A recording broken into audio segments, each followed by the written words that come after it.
Hello বন্ধুরা, আমি নন্দিতা চলে আসলাম তোমাদের মাঝে একটা ব্লগ শেয়ার করার জন্য। সারাদিনে যা কাজকর্ম করি তাই ছোট ছোট অংশ তোমাদের সাথে তুলে ধরি, সুখ দুঃখের গল্প করি। তো বন্ধুরা, সকালবেলায় বাঁধাকপি রান্না হয়ে গেছে, ভাত তো হয়ে গেছিল। তারপরে মেয়েকে আনতে গেছিলাম।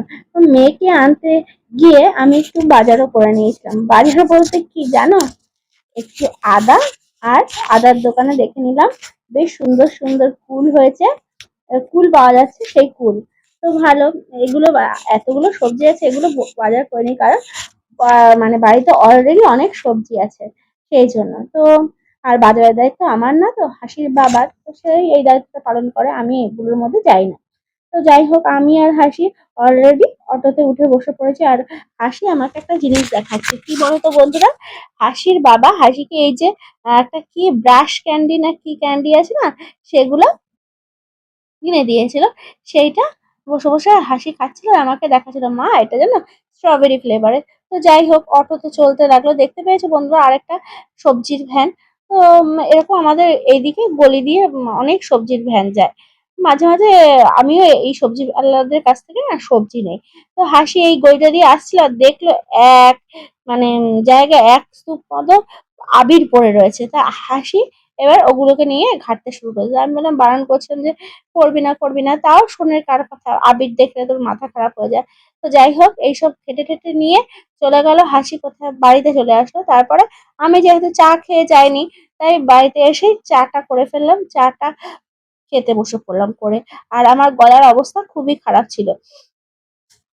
হ্যাঁ, আর এরপরে হাসি আমাকে বায়না করছে, মা আমি আর জন্য ম্যাগি করো, আমি সকালবেলা ভাত খাবো না, ম্যাগি খাবো। তো ঠিক আছে, আমি হাসির জন্য ম্যাগি বসিয়ে তোমার বসালাম। তারপর আবার হাসি তার উপরে বায়না, কি বলো তো বন্ধুরা, তার উপরে বায়না করছে আমাকে এগ ম্যাগি করে দিতে হবে। তো আমি বললাম, তো হাসি আজকাল নিজে জানো ডিম ফাটাতে পারে। তো হাসি নিজে একটা ডিম নিয়ে এসে বাটির মধ্যে নুন আর ডিমটা দিয়ে ফাটাতে শুরু করে দিল। তারপর আমি ওর এগ ম্যাগি করে ওকে ডাকতে লাগলাম যে, হাসি তুই কোথায়, তো এগ ম্যাগি রেডি হয়ে গেছে, এগ ম্যাগিটা খেয়ে নে। তো হাসি তো ম্যাগি পেয়ে বেজায় খুশি হয়ে গেছে। দেখতে পেয়েছে, ওর আনন্দ আর ধরে না। তারপরে কর্তামশাই মাছ নিয়ে এসেছিল। এই দেখো বন্ধুরা, এই যে বলেছিলাম জ্যান্ত রুই মাছ আনতে বলেছিলাম, এই চারা রুইগুলো, তো সেগুলোই নিয়ে এসছে। আর আমি আসার সময় আবার একটু চিংড়ি মাছ দেখতে পেয়েছিলাম। ওই বললাম না একটু বাজার করেছিলাম, ওই একটু, হ্যাঁ, চিংড়ি মাছ দেখতে পেয়েছিলাম বলে একটু চিংড়ি মাছ নিয়ে এসেছিলাম। সেগুলো তোমাদের সাথে দেখালাম না। তা চিংড়ি মাছগুলো আমি পেয়েছি, আর এই মাছগুলো ধুয়ে টুয়ে হলুদ ভাবে ফ্রিজে রেখে দিয়েছি। তারপরে খেতে চলে গেছিলাম। আসলে তারপর খেয়ে দিয়ে একটা রুটি খেয়ে উঠেছি। তারপরে মা চলে এসেছিল। মা আসলে গেছিল কোথায় বলো তো, মা গেছিল পাশে এক জায়গায় কীর্তন হয়েছিল, চিরাভোগ দিয়েছে। তো সেখানে চিরাভোগ নিতে মানে সেখানে কীর্তনে গেছিল। তো সেখান থেকে মা একটু চিরাভোগ নিয়ে এসেছিল, যে আমাকে দিলে, বলে তুমি একটু খাও, আর তোমার সবার জন্য একটু রাখো।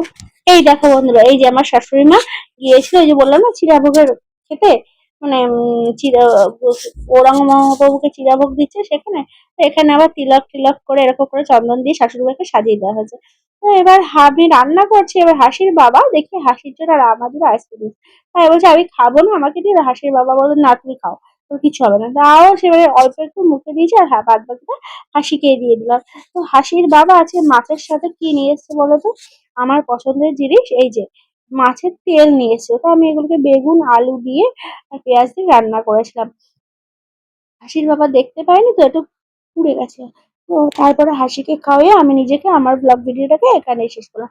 সবাই ভালো থেকো, সুস্থ থেকো, দেখা হবে তোমাদের সাথে নেক্সট কোনো ভিডিওতে। তো টাটা বন্ধুরা, গুড বাই।